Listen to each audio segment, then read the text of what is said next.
I'm sorry, are we on this camera or this camera? Right there, okay. We're right here. All right. Jason, do Are you you see good? that camera? Are you ready, Wheeler? If you're watching us right now, forgive Whiteley for being a little bewildered. He just woke up not long ago after going to bed last night at 8 p.m. How old are you now? We had a big podcast production day yesterday for our Y'all-ticks primary voter guide. Oh, yeah, I was there. And as usual... And I went to bed at 1 a.m. As usual, He's though... got to get his beauty sleep. I picked up all the work on this. I picked up all the work once again on this you picked episode. up all the work. I so see. You come rolling in. You had your, your town car picked you up this morning. You have 2 drinks here. I think the way that it usually works out is you don't pick up all the work. You're very good at picking up all the credit. Is that what you meant to say? That's why you're known as the other Jason. And that is correct. So actually. we are at Community Beer Company in Dallas. We love this place. Not only their beer menu, but we also love the food here too. And every time we come here, I keep saying, why didn't we do this one outside? They've got this incredible, huge patio outdoors. It's one of the absolute best ones in North Texas. And it's a beautiful day today, but here we are inside because we're just creatures of habit, I guess. And yeah, maybe we are getting older and going to bed at 8 p.m. and, just always sitting at the same table. We're at the same table we're always at. I left Luby's at 5, so I had plenty of time to get home. Watch Murder, She Wrote, and then I was in bed. I hope you didn't fill up too much, though, and saved some room, because what do we always get when we come here? The jackfruit sandwich. Jackfruit barbecue sandwich. It looks like pulled pork that you would get anywhere in the South, but this is jackfruit. It's unbelievable. You could serve this to people and tell them it's pork, and they would believe it if they didn't know better. It's good stuff. So speaking of good stuff, though, and I hate segues like that. That was smooth. This Wheeler. really is, though. This is because he's trying to justify. I haven't He's trying to justify the corny segue. because at first it's Cole Sullivan. Y'all should meet, because the last time Cole was on the podcast with us, you stood us up, Jason. It was a dental emergency, is what we were told. He uses that one often. Yeah, I just pull it out. You saw Hangover, right? You saw the Hangover? The flat tire doesn't work as well anymore. So we got Cole Sullivan with us. Our friend from WFAA, Cole Sullivan, is here. And he has doing some tremendous work. Yeah, he's dropped a story that I just haven't seen anywhere else. And this is a really big deal, and it's all over Texas. And I'm really surprised that we haven't seen more on this. Although by the time this is released a few days from now, you sitting at home will probably be like, I've seen that, and it's because people are going to pick it up off of what you've done. So let's lay it out for our viewers and listeners who may not be following this. But the Texas Education Agency is the overseer, the regulator for school districts across the state. And lately, Fort Worth, Houston, they've been taking over districts because those districts have had a handful of failing campuses. And nothing strikes fear at a school district more than to hear those 2 words, state takeover. And they can do it, if you're not familiar with this here in Texas, they can do it if just one school in an entire district. You can have a district the size of Houston, the biggest district in the state, and one school, if it receives a failing accountability grade 5 years in a row, the state can swoop in and take over, and it's open-ended. The entire district, not just that school, but the entire district. The whole district. And that's what's happening. They can replace the superintendent. They can replace the board. They can come in and say, from now on, it's our rules, and we're going to do it our way here. And so ISDs across the state are terrified of those 2 words, state takeover. And you found out something, Cole, here, that there are a number of smaller school districts that are doing something with these struggling campuses, but still maintaining control. Something very unusual, Jason. They're outsourcing some of their failing schools. So they're taking the schools that have 3 or 4 years of failing accountability scores from the TEA. So they haven't hit that 5-year mark. So they haven't hit the 5-year mark, but they're staring it down. And they say, instead of us, our ISD, running this school, we're going to pay millions for a third party to come in and take over this campus. Because it keeps the state from coming in and taking over and basically jettisoning the leadership there at the ISD. So they're saving their own jobs, I guess, huh? Correct. That's part of the benefit they see it as. They say there's not a state takeover.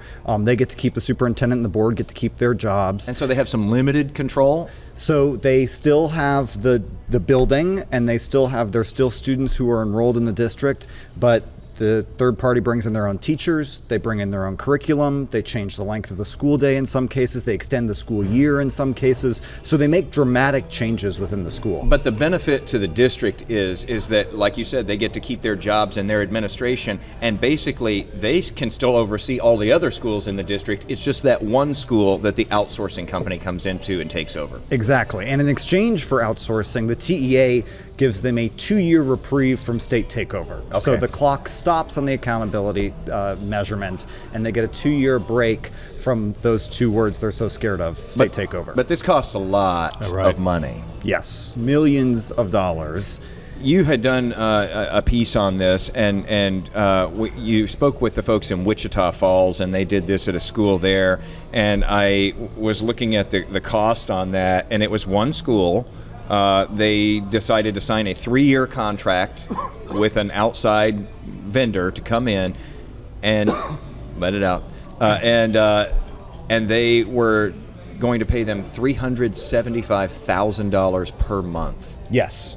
So that's a lot of money. It adds up to millions of dollars a year. Wichita Falls did this with one of their middle schools. They have since signed a contract for 2 elementary schools at roughly the same rate. So they're putting more than $1 million a month to a third-party operator so that they can avoid this TEA takeover. Let's talk about the third-party operator, because that's what's fascinating here too, is this company. For the 6 or 7 districts, or 5, I think you reported on that. Yeah, it's a little over half a dozen districts so far. So far. They're all using the same Not company? all using the same, but there's one that has kind of risen to the top in this landscape. And it's from Colorado. It's a Colorado-based nonprofit called Third Future Schools, but it's got Texas ties. Yeah, And tell a us very about those, prominent because one. a lot of folks will likely know this name. So the founder and former CEO of Third Future Schools is former Dallas ISD superintendent, current Houston ISD superintendent, Mike Miles. So important to note here that Mike Miles was the one who the TEA tapped to go in and take over for the state, to take over Houston schools. Used to be, as you said, at Dallas ISD. When he left Dallas ISD years ago, that's when he went and created this nonprofit, and it's called Third Future Schools. And how does this work? So Third Future Schools has become the dominant player in this market, hasn't it? I mean, and of course, you know, it was founded by a guy who has some very strong ties and high up connections here in Texas. And to the TEA specifically, yeah, it's become the dominant player. Many schools that are right now looking to partner with what's called a turnaround operator put out a request for proposals for someone to come in so they can outsource the school to them. They find that they only have one company, one group coming in to offer their services. It's Third Future Schools. There's not a lot of competition out there for this right now. And for clarity, when Mike Miles was tapped by the TEA commissioner, Mike Morath, to take over Houston, do that turnaround, which is still underway here, he resigned as CEO of Third Future, but he's still on the payroll as a consultant, you found out, right? Yeah, records we got from Third Future shows he made about $80,000 last year as a consultant for the company he founded. Yeah, so that's a good point of clarification too, because we hear millions of dollars per school and you think, is that all going to him? That's not all going to him. It's the nonprofit that the money goes to. And the nonprofit in return, when they go into one of these schools, they don't just go in and go, here, let's do some window dressing, let's fix up a few things. They will replace teachers, bring in their own teachers, replace curriculum, bring in their own curriculum, and it can be a very different setup from what that school was doing before. It's interesting. So we went up to Wichita Falls. We visited Hershey Middle School. It had been a long time since I had been in middle school. I know it's longer for you guys. By a couple of years. By only a couple of years. Yeah. But it was unlike any middle school I had been in before in terms of the curriculum. So a couple of structural things that have changed, right? So they've extended the school day and the school year. Only 1 in 5 of the teachers who were at Hershey last year are at Hershey this year. Wow. So they brought in almost all their own staff. Third Future hired their own staff and brought some of the local teachers back. Brought 20% of the local teachers back. And they pay their staff. Third Future does very well. So the superintendent in Wichita Falls told us that they start teachers out at about $50,000 a year. Teachers from Third Future at Hershey make $100,000 a year, he said. But those are the changes that students may not notice. The things that the kids in the classrooms noticed, and that what struck me is, for a middle school, it was almost entirely silent. the entire campus. You walk through, they get Third Future's curriculum, they call it differentiated instruction. They have, the teacher will speak a little bit, lecture from the start of the class, then students will have a worksheet to work on. Depending on how they do on that worksheet, they will leave the classroom and go to what used to be the library, because there is no library in the school anymore, and work on a more advanced worksheet.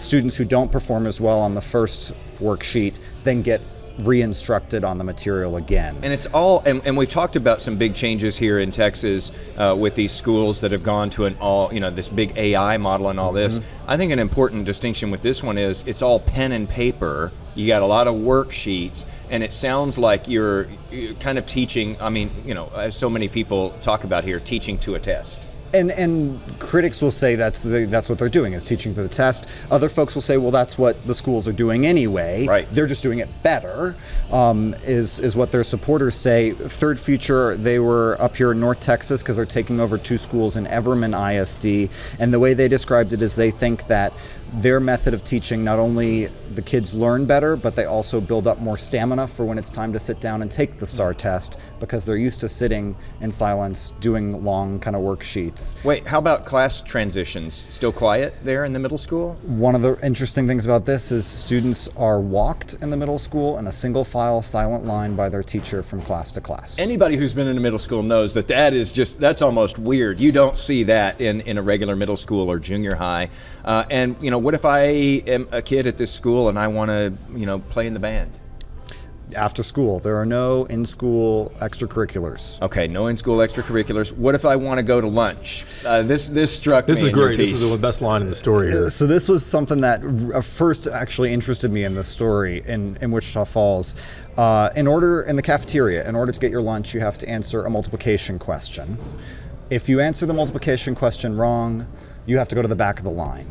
Oh, wow. Okay. And that forced the school to put out a statement, because parents were upset about this. They're hearing their lunch is kids. not withheld, you said, though. No, so the school had to put out a statement saying every kid is going to eat. They just have to answer a multiplication question right. Imagine having to get math right to eat, Jason. Right, and clearly he couldn't be in the school for as much as he talks over here. As much as Wheeler talks. This is my first question on the the podcast so far. But I was good at math. You were? Yeah. That's surprising. Yeah. Is that surprising? Isn't just knowing you, and you know. But what's interesting, considering all that, and considering how long has this been going on in Wichita Falls? This is their first full year doing it in Wichita Falls, and they're 1 middle school. They liked it so much they're doing 2 elementary schools next year. So they're a semester and a half in right now in Wichita Falls.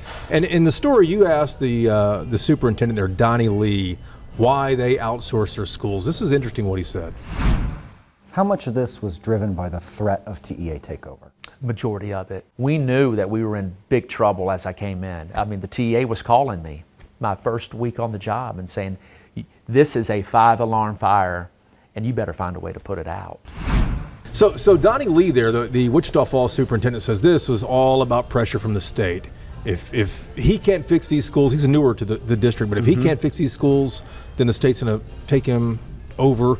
He's going to be out of his a job. Everything. And he says the TEA was very clear. You've got to do something. Yeah. This is one of the options. But what's interesting here is that the critics do call this privatization by another name. And after your reporting, after you saw this, and after you talked to all involved here, is that fair? Is this privatization of public schools? It is definitely taking public education dollars away from ISDs and sending them to a third party. I was going to ask you, how does the money work? So, when we start talking about an expense that's this great, where you're talking about $375,000 a month for each school that enters this, and, this is for multiple years that you're signing these contracts, people would go, well, how does the district have the money for that? It's using district money, but also state money. Yeah. So the way math works out, and it's an average of 375. There's some math. So my calculator let's ready. Let's see if Wheeler can do it. Let's see if you get lunch today. Back of the line. Wichita Falls sends to Third Future schools 100% of the per pupil allotment it gets from the state for every pupil at Hershey Middle School. Okay, so that's what they'd be spending anyway. Right. That's the money they would get per pupil at Hershey, and then. The added benefit, not only do they get a 2-year reprieve from state takeover, but the TEA kicks in some extra money to the district to help pay for this third-party operator. Those are called 1882 funds, after SB 1882, which set up this whole scheme.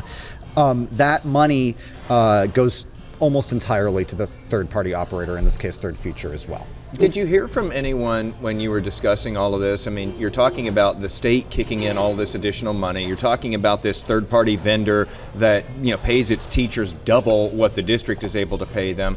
Did you hear from anybody who said, well, if the state's going to commit all of this money, why shouldn't we just commit it all in the very beginning for all of the schools and see if that actually, brings schools up? Like, why do we wait until we've got a crisis and then farm it out to private industry? Why don't we just publicly do this? I think that's a strong argument that the teachers associations are making and saying, look, if you're going to be putting this money in, put it in and let the districts do it.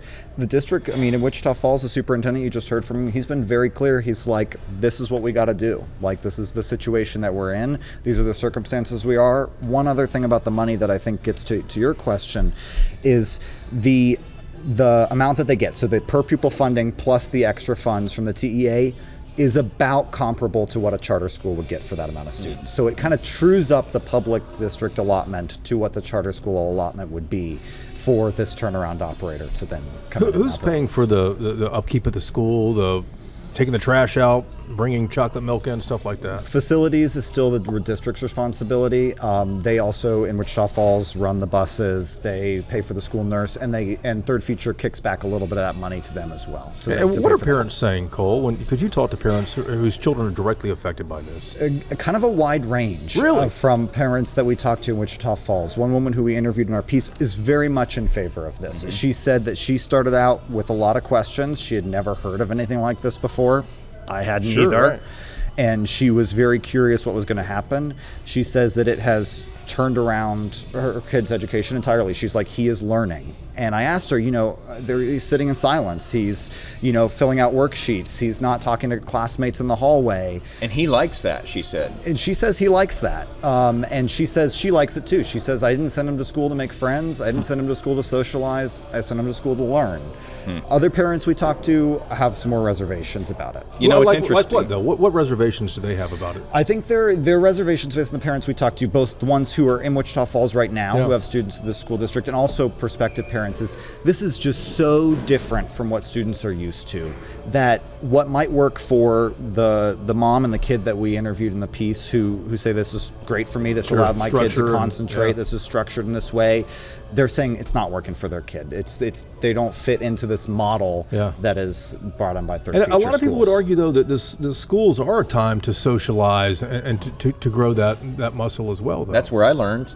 Is that where you learned? Yeah. That explains a lot. Yeah, it does explain a lot. No, but that's God, I feel sorry for your teachers. You know that, Wheeler? I really do. Yeah, I was a handful. How often were you in ISS, school suspension? I wasn't really ISS, but I did visit. That's how far it goes back for him. I visited visited ISS. No, I didn't go that far, but I did visit with the principal on a number of occasions. Some nice chats. We It's had a good interesting you relationship. mentioned discipline, though, because that's one of the things that the principal, the superintendent in Wichita Falls says is a benefit of Third Future is they can adopt different discipline policies than the district itself. It circumvents what is normal. It circumvents the limits that you normally have as a district. Right, exactly. I mean, they still have to abide by state law, obviously, but they can essentially take this campus on an island and make changes that have much stricter discipline policies. So is it easier to suspend a Jason Whiteley or expel him if he becomes a problem? It's easier. Well, Third Future would say that they don't tolerate any kind of discipline issues in the classroom because there's to be no distraction for kids learning. So if you misbehave, they will bring you outside the classroom. They have the money to live stream each of their classes. So they say you don't get out of learning. You go to a separate kind of reset center where you sit down and watch on Zoom what your classmates are doing without the ability to distract them. You're kind of in solitary at that point. And still learning at that point is what they say. So you don't have the opportunity to fall behind. I think what's interesting is the parent that you talked about first, the one who was a convert, who said, at first I was skeptical and boy, I came around. She said, I don't think it's going to work for all kids, but normal school doesn't either. I do think it's important here to say that, when you look at accountability grades for all Texas schools, the vast majority of them are meeting those accountability standards. It's a question as to what exact grade they're getting, but the vast majority of them are meeting it. So a lot of schools are getting it. Whoa. Almost knocked that beer over. Last one for you. Cut off. Call an Uber for Wheeler. Did you see that catch, though? For our listener who didn't see Wow, that, he almost okay. just knocked his beer over. That's how animated he is on this podcast. And my point there was, I forgot what my point Can we was. get him a napkin, please? I really did make a good catch there. You're saying Where that were you going with this, man? You're What- saying what- most schools mate their accountability scores. Right. This is a select few that are failing habitually. Yeah, but my point here, though, is that, okay, so let's say we bring in this outside company. They come in, they do an amazing job, they pay these teachers well, they get these students in line, and we've got great outcomes. They've had some really successful outcomes, right? Yep, absolutely. So in Mendez Middle and Austin ISD, they took the district from an F to a B. This Third Future Schools. This Third Future Schools did that. They had good luck in Midland ISD as well. So they've had schools that they have brought, as they promised, from But an not F all to a of D them. to B. But this, not all of them. And the issue is exactly what you were bringing up, Wheeler, is this is a 3-year turnaround contract. Right. It's not meant to be how the school is run forever. So you're going to head to Ector with this, aren't you? Exactly. So what happens when Third Future's contract, after 3 years, they got you from an F to a B or an A. Things are looking good. Things are looking good. And they say, great, thank you so much. Contract's over. We're on to the next school district. And they leave. Well, I asked the superintendent in Wichita Falls this question. He said, well, we'd love to keep some of their teachers, but they're going to have to half their salary. And so he's like, realistically, a lot of those teachers are going to go with Third Future somewhere else. We'd love to keep some of these curriculum changes, but we don't have the bandwidth to implement them in the same way that Third Future does. We'd love to keep the discipline policies, but we don't have the technology to Zoom every single classroom so students can, be sent out of class and still have to learn. So in one school in Odessa, Ector Collegiate Prep, Third Future brought it from an F to a B. Contract ended. Next year went down to a D again, another failing grade. So it was back to normal, essentially. It was back to the baseline. And that takes us back to that argument that some people are making that say, why not just put the resources publicly every year into these schools instead of bringing in and, just juicing it once. I don't want to say enriching an outside company, but it is a lot of money that you're paying a private company. And instead of doing that, why not just commit the public dollars and do it from here on? That's definitely one of the criticisms of this is why are you carving out this program to bring a third-party operator in if you don't support the district to do the same thing? Now, the districts would say, we've tried everything we can with the resources that we have, and we've tried to bring in the best teachers to these schools. We've tried to bring in curriculum coaches into these schools, and it hasn't worked. You mentioned the teachers associations a moment ago, and Donnie Lee, we just heard from him earlier in the podcast here. He's the Wichita Falls superintendent. You had one soundbite that did not air in your broadcast stories on WFAA, and this is with the American Federation of Teachers and the president in Texas, Zeph Capo, is that right? Capo? And he was just blasting these school districts for going down this route.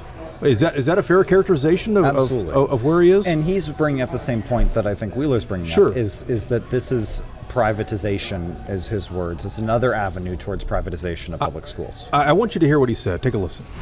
They'd rather be hung by their thumbnails than have to deal with the state taking over their school district. So is it better than the alternative? Maybe, probably. It's worth a shot. Is it better to close the school than allow it to be taken over by the state of Texas? So again, that was from the president of the Texas American Federation of Teachers, and he puts it out in no uncertain terms from their point of view. I also found it interesting, one of the other things that he had to say, and he says this is either a tool to avoid the accountability system, or, and that's on the district side, or a tool for basically extracting private wealth out of the public school system on the other side, which is what we were talking about going into that soundbite from him, and that's the point that they're making. And I think he would say it's both. It's both a way for districts to avoid state takeover and the accountability system, and he says that it's a way for third parties to take a lot of Texas education dollars. And to go back to what you said earlier in this episode too, the albatross around so many educators and parents is this standardized testing. he made a good point too. What price do we pay for better test scores that frankly mean little to nothing? You keep talking about the worksheets that Third Future brings in. I remember during COVID, I asked my elementary principal at the time, hey, can you give us some worksheets to do during COVID? My kid's not there. Our kids aren't there right now. And she said, no, we're not going to do worksheets. We don't do worksheets. We're gonna teach kids things. Worksheets, you put on the the Xerox machine and work those out. How effective are these though? And when you look at the entire spectrum here, from the discipline, from not talking, from missing multiplication questions and not getting your food or going to the back of the line, and then the worksheets on top of that. Any idea how effective those actually are? Well, that's the $10 million question, right, Jason? Is if you're saying, okay, performance on the STAR test doesn't equal learning, then how do you measure learning? Right? That's the tough question. Now, if you're looking at the performance on the test, in Wichita Falls, for example, at Hershey Middle, they do mid-year kind of evaluations, and they say their students there have shown 1.4 years of growth in just 5 months. So their goal... That's an impressive stat. But the district says that or Third Future says that? Both, and they point to standardized tests that the students Well, and took. to be clear, the district wouldn't gain anything by fighting Third Future either, because they kind of need them to be there to prevent the state coming in. Right, exactly. So they say... I mean, I'm not saying they're doing that. I'm saying that they wouldn't gain anything. That's what it sounds like you're saying, Jason. That's what it sounds like, but go ahead. But they say it's working, and that's why they've decided for the 2 elementary schools that feed that middle school, they'd like to try it next year too. Are there equity concerns at all in some of these schools? That's what we hear a lot, especially with the voucher debate. So is that some of these schools, the lower performing, are often minority districts, and they're either getting more in this case or getting less in the usual cases? That's one of the things that I think is the interesting follow-up in the long tail to this story, as we call it. So I was in Everman a couple weeks ago when they were doing a parent meeting talking about what the changes they had to expect this coming year as they give 2 schools over to Third Future. And they addressed 2 points, special ed and English language learners, ESL. And special, I mean, the district, Third Future, are still bound by all state and federal laws on these 2 both special ed and English language learners. Third Future says we will accommodate all of your IEPs, we'll accommodate all of the things that your student has. They have to by law. They have to by law. Right. They say they find that actually their students who are on IEPs outperform the standard for their peers, and they say they do that mostly in the same setting with the same tools as the students without those. And for clarification, IEPs are things anywhere from individual education plans, anyone from dyslexia to severe disabilities would have those. Right, exactly. And Third Future's program is certainly set up to address maybe some of the less impactful. I mean, some of the more impactful IEPs are going to be a lot more difficult for anyone, including the school districts, to address, and a lot more expensive as well. Wow. Let's talk about Third Future and how much money they've made off this to date. So you had in the story that they made $13.5 million in revenue. Are we doing math again, Jason? We are. We're bringing back This is higher math Look, now. this is a podcast about schools. So it's a highbrow we're back to classroom. Huh? We'll see. Fancy. So $13.5 million in revenue from their Texas contracts just in July through December last year. Correct. That's a big chunk of money, and they're expecting that to go on steroids. Yes, so they have 5 or 6 schools right now across Texas. They're expecting to add 10 or 12 more probably by the time this podcast comes out, and it's everywhere from Texarkana to San Antonio, Wichita Falls to Austin, and outside of Houston. Is anyone across the state. Is anyone concerned that the Third Future is the only one getting a bite at this apple here, that there might not be other companies out there? I can't imagine in a country as big as this, there's not another company in another state somewhere that could provide similar things here. Like I said, there in some of these contracts, when districts look for third parties to come in, Third Future are the only ones who apply. Now, that is not to say that someone's going to see the Politics podcast and say, wait a second, I've got some expertise in this area. I can do this. We can be the math teacher. I'm surprised somebody hasn't already done that. Yeah, no, that's just fascinating to me that for as big as this country is, there's nobody else out there that's applying. And it's starting small, right? I mean, this Sure. is, and the reason it's happening now is because accountability scores paused during the pandemic. Right. So now we are 4 That's years about to out. end. And that's That's about what I was so gonna now you're ask. at this point where districts have 3 or 4 Fs, Okay. where they had a break for 2020 and 2021 in some cases. That's why we're starting to see more schools pile up into the queue here, and like, well, that might be what we have to do. That's what both independent consultants and experts we interviewed and Third Future themselves say. So that could be a windfall. And it's likely to grow, Oh, yeah. especially as more districts explore this option. We call that math, Wheeler. Yes. We call that math. That's math. That's the bottom line. There's a lot of black in that account there, no red in there. So we talked about the critics. We talked about the supporters of this, even parents. But you also talked to another former superintendent, the From successor Dallas. and From predecessor Yeah. of Mike Miles, Michael Hinojosa. And you asked him what he thought about this. Let's listen to what he said. It's an interesting experiment, but it's got to stand the test of time. You can't just have short-term victories and short-term gain for long-term pain. That's not a good formula for anybody.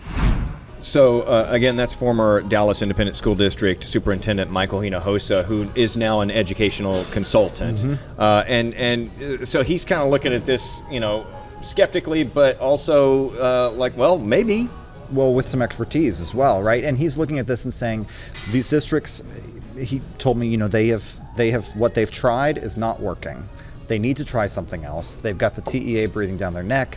This is something to try, but what he says is important, as you heard him, is like what happens after Third Future leaves? What happens in the long term with these schools? Does this just put out the fire, or does this solve the problem that started the fire? Yeah, we don't know that like yet, right? It sounds a lot like the question that we see with these state takeovers of schools as well. Like Houston, I mean, to give the state some credit here, and I know some people are not going to want to hear this in Houston because they haven't enjoyed it. Go ahead. But since they took over HISD in 2023, they've had big improvements in test scores. Last school year, no F-rated campuses, down from 56 underperforming campuses before the intervention. So, on paper anyway, you look at that and go, whoa, but you also realize that there's no local control. People have no say, in choosing their board and therefore a superintendent at the schools where their kids go. And maybe they don't even send their kids to those schools anymore. And so, the question is, I think the state is staying in HISD in the takeover until 2027 sometime. What happens when they leave? That these big interventions, you come in, whether it's the state or a private company, you pour all these resources and all this attention in. What is the result when it all What's the leaves? exit strategy, Yeah. right? Well, how do you figure out how to change what is essentially, you're supercharging the schools for a certain amount of time. At least with Third Future, with state intervention, you're bringing a lot of outside expertise into it. What happens when then you say, okay, you've got this, and the students move along, right? Yeah. They're graduating, they're moving up in age groups. You get different groups of students continuing to come in, and then you kind of change what you've been doing that's been working. I wonder if Wichita Falls figures this out, though, because it's one thing when you're having to pay Third Future and you're using their curriculum and their system. It's another thing when you can pay close attention while they're there, and you can't pay your teachers as much as they've been paying them. But when they leave, you could still mimic a lot of what they do, and they've sort of hinted that that's what they're looking at. Like maybe we can start to adopt some of these things that they've put in place. They're saying we want to learn over the next 3 years as well. And what works for Third Future that we might be able to emulate, to copy. Is the exit strategy on Third Future or on these districts, do you think?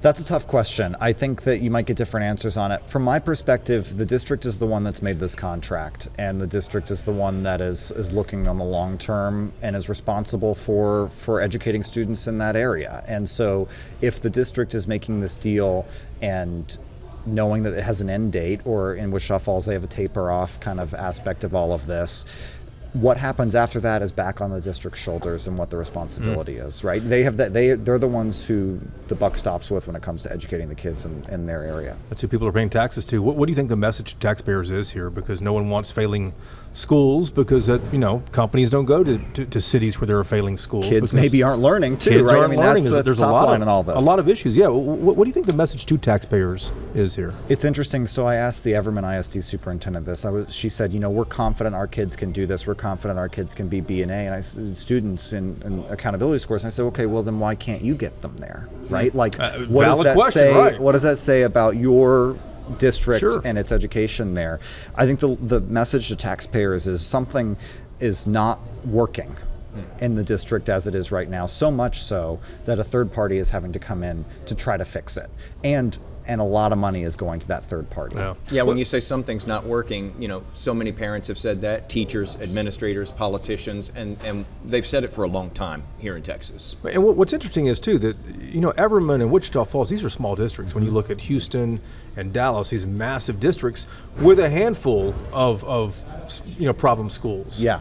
There's a lot. It's interesting because some of the school districts we looked at who were in years 3 or 4 here in North Texas with failing schools, and thus may be looking externally for one of these partners for Third Future to come in.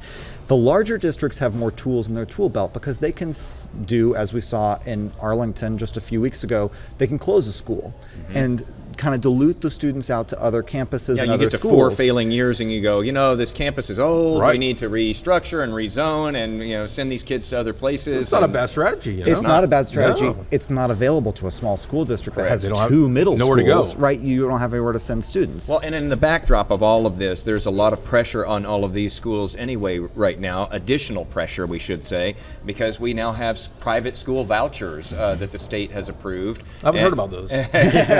You've been under a rock, man. So we know that these vouchers have been approved. This, program is starting up. It will possibly only grow from here.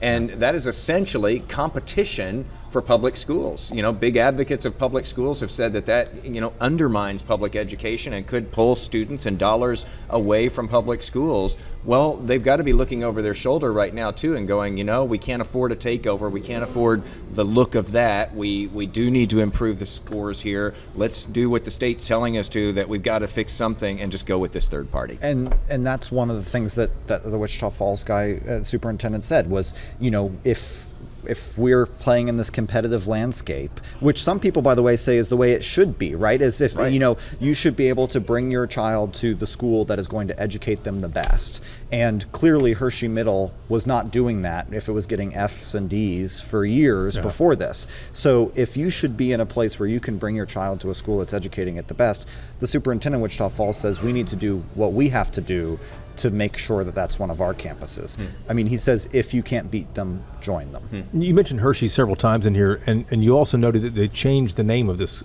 school. Did they change the name when Third Future took over? No, the name change was also a building change at the time. Okay. So it was a local redistricting, phasing out buildings kind of thing that we've seen so many school consolidations that districts are doing across. And it doesn't change the TEA rating. Right. So a name change, the TEA sees through and says, okay, you can't just change the. It's another good corporate facade. move, though. Let's either distribute the Rebranding. problems, send them out or rebrand the issue. Here's the last question I had for you, Cole. What do you think is the biggest unanswered question here as we go forward? Because Third Future is still taking the test about whether this is going to work or not across the board. That is the biggest unanswered question. Does this work?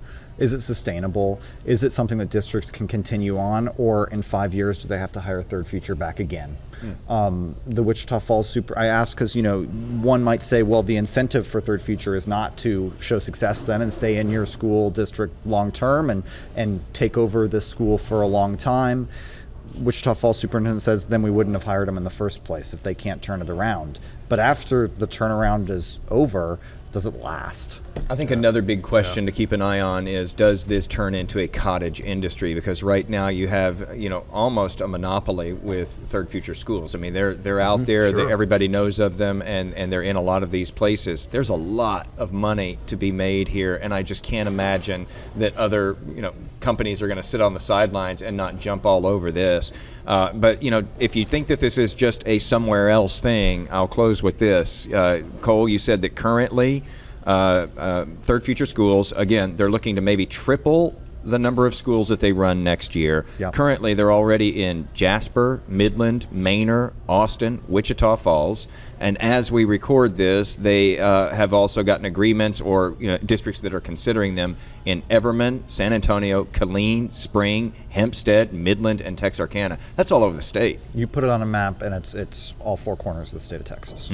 It's fascinating. There's just so many layers to this. I know that there will have to be follow-ups, not to give you a lot more work to do. But Thank you. Yeah. Go back. Well, I'll be back ahead, on the bro. podcast and let you know what I find out. There's definitely going to be follow-ups, just because, I mean, obviously something is working with what they're doing. It's just In a most question. cases, it is. Let's make sure we qualify. That's why I said something. Yeah. There's something there if you're able to, really lift these scores. The questions remain, though. Can you sustain that? Sure. Can you keep that going? And can it be afforded on a grand scale as more and more schools feel the pressure to do this? And what is the impact on the students in the meantime? If the Yeah. STAR scores go up, or is the learning going up? And you wonder too, is it long term the right thing for students? We keep hearing about socialization and how we've lost a lot of that in our culture because kids are down in phones or on computers or VR headsets or whatever. And if you're not able to socialize at school or maybe do those extracurriculars, that formation of who you are, does that impact that as well? It'd be interesting to see if somebody studies that over time. All questions that parents and schools are asking right now. We'll have to study it on the podcast here. Yeah. We should go into this business, man. I mean, this is a tremendous That's what I amount of told money. you when we were setting this up Yeah. with Cole. I was like, forget the podcast, man. We need to create an education company. And you got to get approved by the TEA, and then districts can contract. I'll handle the with math.